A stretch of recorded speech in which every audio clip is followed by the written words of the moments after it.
All right, now let's go to our next guest, and I'm going to try to pronounce his name correctly. Mark Poggendorf. Mark is a hobby shop owner and does our local hobby shop segment for us. And Mark, welcome. Thank you so much for being here this evening. I think you're muted. There we go. Can you hear me now?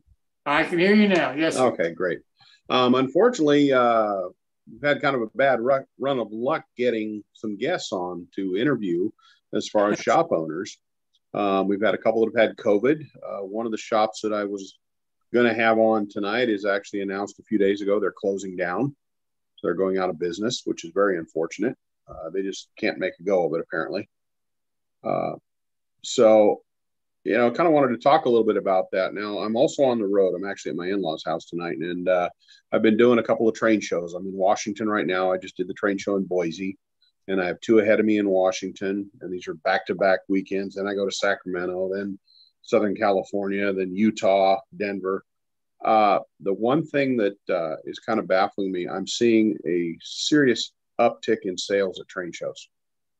We've done phenomenal the last few shows we've done. We've got a tremendous amount of young people coming into the shows.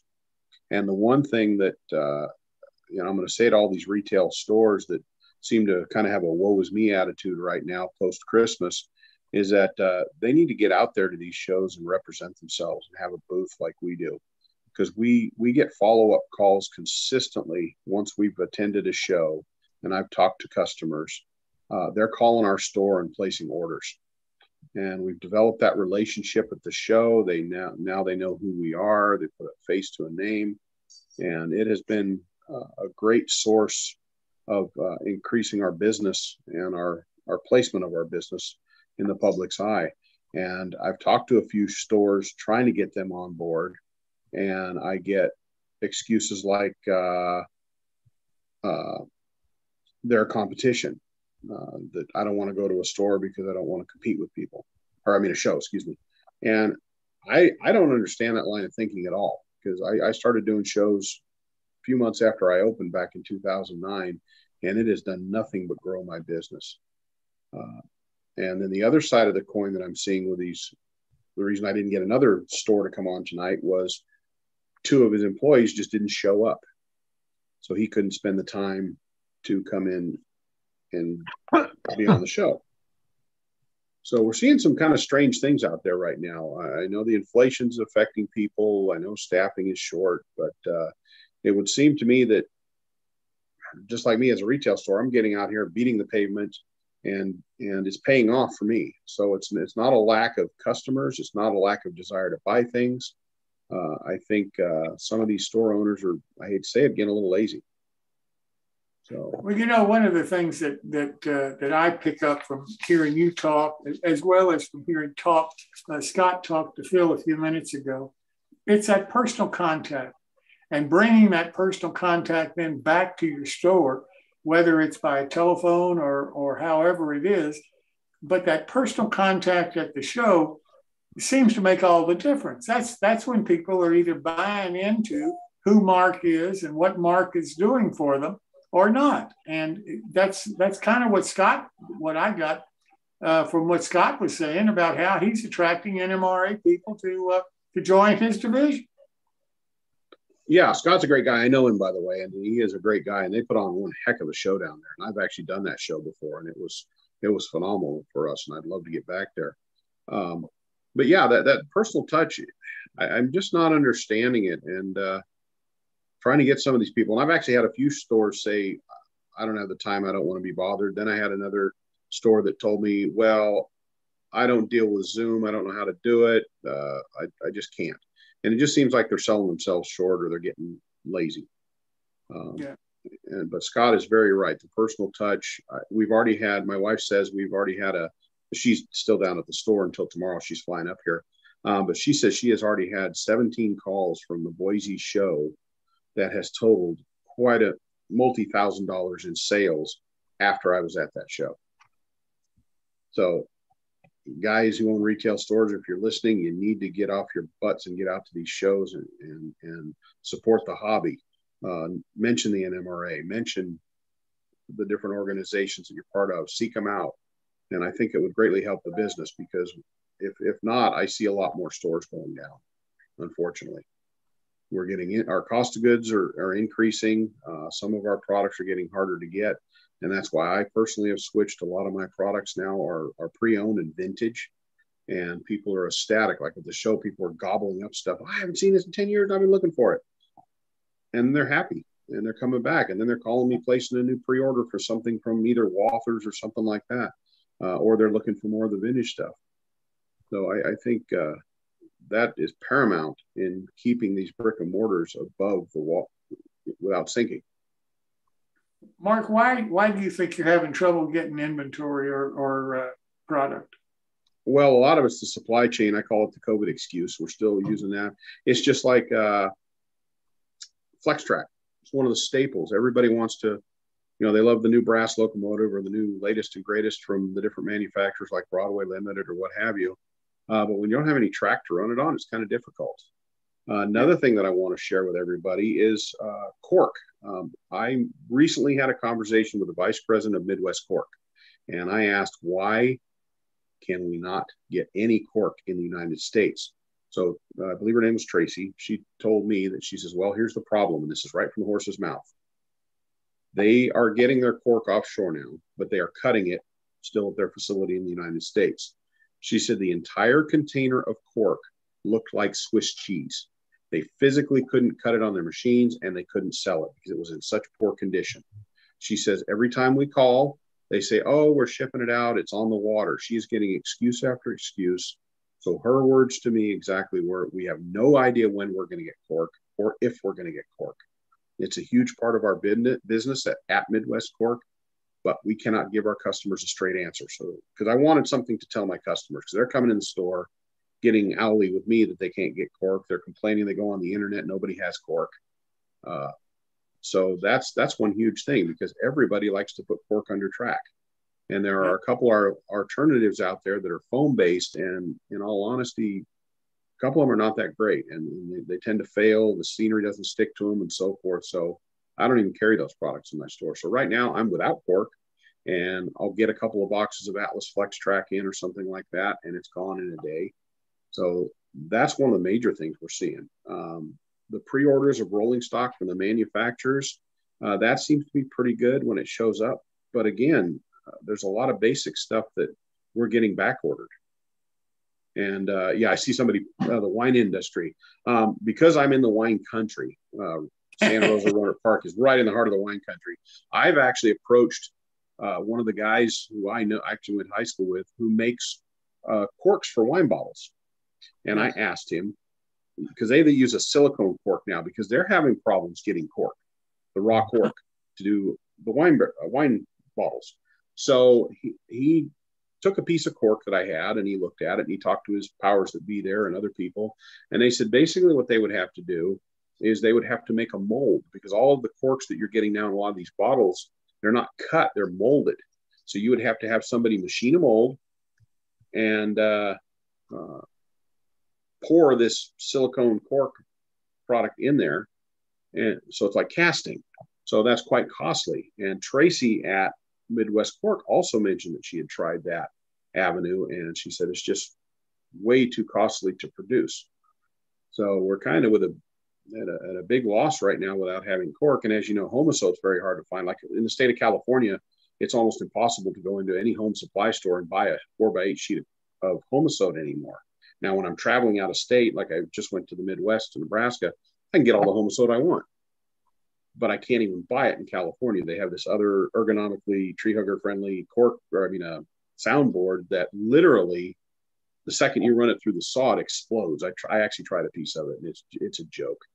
It's like wadded up newspaper with a little bit of Elmer's child glue, and it's a terrible product. So this may be a stupid question, but we didn't have any trouble getting cork before COVID. Why are we having such trouble getting cork after COVID? That was Tracy at Midwest told me. She goes, I don't understand it. She says, we had no issues prior, and now all of a sudden, and then what they're sending her, she said it was so disheartening for them as a company to open a 40-foot container, and they opened every single box of the bulk cork that they received, and she said it looked like Swiss cheese. She said what they sent us was so poor quality that we could not even salvage any of it.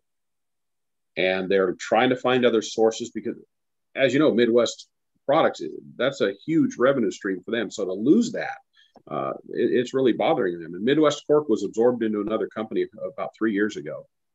So they're part of a larger group now, but they're still hurting with this lack of cork and not being able to satisfy all the people that ordered. She said, we have millions of linear feet of cork on back order. I have a pallet of cork on back order with Midwest Cork, and I have no idea when I'm going to receive it. What about your distributors? You having trouble getting product from your distributors? Yes, because they're having problems getting product from manufacturers. Our back order rates are increasing. I'll pick on Woodland Scenics. I have a love-hate relationship with them, to be honest with you. That company, we have a lot of missing products and slow to get product. And I don't know why. A lot of it's supposed to be made in-house, but we're noticing problems with them. The Atlas can produce rolling stock, and it seems like they're producing O-scale. They're revitalizing the MTH line and so forth, but we're having serious shortages in track turnouts, both in code 83 and code 100. So yeah, the distributors can't get some of these products, or if they get some in, you've got to be Johnny on the spot as a dealer to place your order. You better have that order in ahead of time, so that the second something shows up, it's out the door. A couple other companies that are having problems just due to supply, like NCE, North Coast Engineering, real good people there. I know them well, and they've only got like 2.5 people working there. The same with KD. Alan and his wife, and there's one lady there who only works part-time. There's basically 2.5 people running the entire company of KD right now because they can't get any help. And they're willing to pay good money. It's just like with COVID, all these people, I guess aliens came down and took all these workers away and aren't bringing them back. They're with cattle somewhere. So we're seeing that as another problem. And they're trying, and these guys are, they're pulling their hair out. I know they're losing sleep, and their hands are just so tied. But it really, really hit me because just before I left for Boise, Idaho, I called because I'd had another customer come in who was pretty irate. He's trying to build a 3,000 square foot layout, and he needs cork. And he was pretty upset that nobody had. He wasn't mad at me. He's just upset in general and venting. And so I said, you know what? I'm just going to call the company and find out what they're talking about. Yeah. And so that's what I got from an answer right from them. So it's not their fault. It's not that they're just being lazy and can't produce. They said, we have the help and we have the tools. We just can't get the cork. Well, you know what this sounds like to me is prices are going to go up. And if you see it, you better buy it right then. Yep. There was a guy at the train show in Boise. He walked over to my booth and he goes, do you have any cork? And I said, no. And I said, oh, you got a box? Yeah. He goes, I just paid $75 for this box of cork. But the last box I got on the last shipment from Midwest Cork, it used to be $29, $30 a box. The last one, I had to sell that box for $53. The last boxes that I received from Midwest in HO Cork. That's how much the price went up. Atlas Flex Track used to be $5.50 a stick. Now list price is $8.39 a stick. So when you start seeing those kind of numbers, and I'm also Micro Engineering, I just placed a big order with them, but I don't even know what the price is going to be of the track. Well, I assume Katie's going to go up. I assume the standard kits are going to go up. Everything is going to go up in price significantly. Yeah, KD's already had a price increase. They had I think as much as some products had to go up 22% at the beginning of the year. So we've seen all their bulk packs and a lot of things, and they're limiting right now. As a dealer, I can only order one bulk pack of each part number per order because they don't want any of the dealers to get way ahead because they don't have the manpower to put them together. Well, it's funny. I talk to manufacturers and they tell me that their business is off and significantly off. And they talk about the recession and they talk about the inflation and so forth. And you combine that, and these are small manufacturers. These are not, Lionel, that kind of thing, or Bach. Right.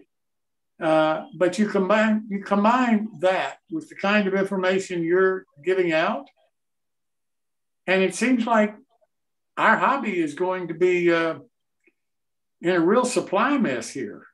If not already, it certainly seems like it's heading in that direction to me. I think it's already here. And what was it? Coaldale Brook Train Store. That's the one who had, he's closing his doors. In fact, he had an announcement on Facebook yesterday. It was a nice store, and I wanted to have them on the show. Nice people, and they're done. But you just mentioned Lionel. I pre-ordered. Okay, now here's the other thing as far as a store owner. I had to get my Christmas pre-orders in by February 10th of 2022 so that I would hopefully get that product in time for Christmas. I ordered 24 of the CW80 power supplies. Okay, the transformers, the common Lionel transformer. I got 3. Instead of getting a case of 24, I got 3. Well, it's like the second week in November, those were gone. And so fortunately for me, I had a person in Santa Rosa that was a Lionel repair certified guy. So he restored some vintage power supplies for me so I could have something to sell my customers. And now he's retired at the end of the year because Lionel is another company that they've discontinued all of their United States-based repair centers. So they recalled everybody. So now there is no repair center in the United States other than you have to send it back to North Carolina, and then they will assess it. So all these factory trained guys are now out of business. So my guy decided, you know what, I can't get parts. They're not supporting us anymore. He's 67 years old. He said, heck with it, I'm done. So we're seeing that happen. You know, for the long-term benefit of the hobby, these kind of decisions just don't make sense to me. They don't at all. Lionel has had factory authorized service centers around the United States for decades. And you can see when you pull up a vintage Lionel piece, you'll open the back and there's a flyer in there with all these authorized service centers. Well, now as a retailer, if I sell anything from Lionel, I have to send it back to North Carolina and hope they have parts. And a lot of the newer Lionel stuff, like the Legacy, they don't have the boards to replace them when they're bad. So you have another supply chain issue. So now I almost cringe sometimes when I sell something brand new that's got all the electronics in it, hoping everything's going to work, and I'm not going to have a customer come back and say, oh, it's defective. And now we got to go down that road. Well, particularly when you look at some of the prices of almost $2,000 for some of these engines in Legacy for Lionel. Yeah. I mean, this is not $100 model. This is very serious money that people are shelling out for these models not to be able to get something that's first class. That is very true. And unfortunately, we've seen some of the certain ones of the Legacy locomotives have defective boards and we can't get them. And another one that I'm constantly getting a gripe at as a retailer is a lot of the MTH, the Proto 2 and Proto Sound 3s.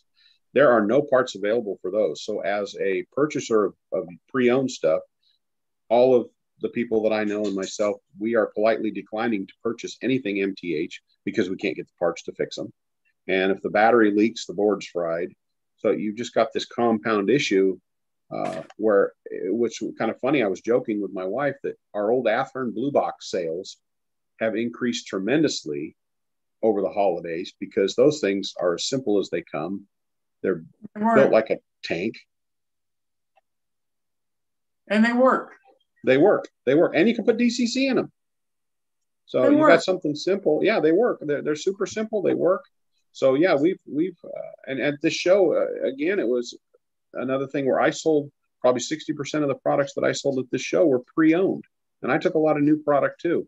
But people are gobbling up what they know works, and what they can't find on the market. Gotcha. Anybody have any other questions for Mark? Mark, it's Pat here. Hey, Pat. Yeah, how you doing? Good. The problem with cork right now, can it be replaced with that rolled foam you use for insulating on foundations? I've used camper tape, to be honest with you, on an end scale layout that I built, and that worked pretty decent. I think that's kind of where we're going. The one product that's made by the one company is black. That's the one I was complaining about. I've tried that, and literally you look at it and the scenery just pops back off. It's got some kind of a sheen to it that glue just does not stick to. You probably have to sand it a little bit and then see if it'll stick. Yeah, I never tried that, and it is so soft. You can actually, when you put that down and then put the track on top of it, you can actually push down on the track. It really moves easy, and so it's got a lot of flexibility to it. And I think unless you double up on it or something. Yeah, but I've used the gray camper shell tape. I saw an article years ago, Model Railroad, and I used that on an N-scale layout, and it worked great. I guess we've got to get inventive. That's it, and that's why I'm putting this out there, because I know somebody's going to come up with some idea that's going to go, aha. There is a company. HomaBed is still around, at least on the internet. Yes. I Googled them, but that tends to be pricey per foot. Yeah, this is John Mick. I made my own cork from the rolls from Home Depot. They're 50 foot by 48 inches wide. I used the Harbor Freight thing and cut them. I think it was 7/8 of an inch strips. Oh yeah, I made a little fixture and took my router and put the edge on them. Worked great. How far back did that go? Huh? How far back was it you bought that? Probably a year ago, maybe a little more. But I bought it twice. I bought it twice along the way. I'm on my second roll, using it for other stuff. Put a big wide strip down for the yard, and I glue it down with the stuff they recommend. It's supposed to go under boards, in your house. And I used the glue that they recommend for that cork to glue it down. Works great. No problems at all. Yeah, I just went into Home Depot in Chehalis, Washington today, and they were out of the cork underlayment for floors. The guy there told me they haven't had any for about 6 months. Yep, that's what I used. It's the cork underlay. Yeah, I know. I saw some on Amazon, but it said pre-order. I was looking because I Googled it last night, alternatives for cork, and that came up. And there was an article about a guy who took a roll of it and cut it on his chop saw. And okay, so I was down there today, and I went in there and looking around, and nope. Yeah. But routing the edge on it worked great once you get a fixture set up. And no problem. I can see it being great. Oh, so hopefully something will break loose here, but no, she said that it's just a problem with the quality of the cork, and she was unaware, the lady at Midwest, if it was a disease. She wasn't getting clear answers as to why the cork was showing up the way it was, and so she says, I honestly cannot give any. And I said, okay, I'll pass this on to people, because everybody is questioning why this is happening. So that is right from the VP of Midwest, right out of her mouth.